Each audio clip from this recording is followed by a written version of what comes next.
High বন্ধুরা, আমি চৈতালি। এসে গেলাম সানডে স্পেশাল রান্নাবান্না নিয়ে। আজ সানডে মানেই তো মাংস।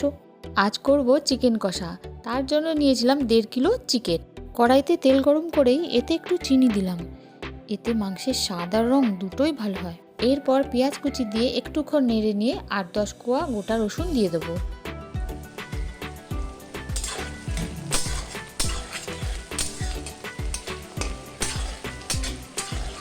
এবার আদা, রসুন, টমেটো আর অল্প পেঁয়াজ দিয়ে যে পেস্ট করে নিয়েছিলাম সেটা কড়াইতে দিয়ে নেড়ে দেব।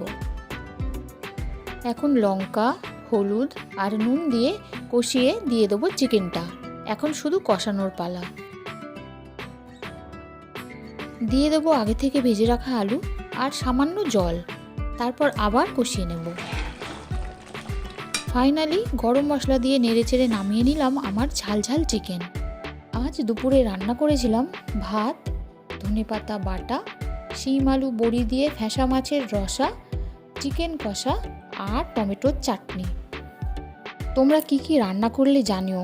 লাইক আর সাবস্ক্রাইব করো কিন্তু। বাই।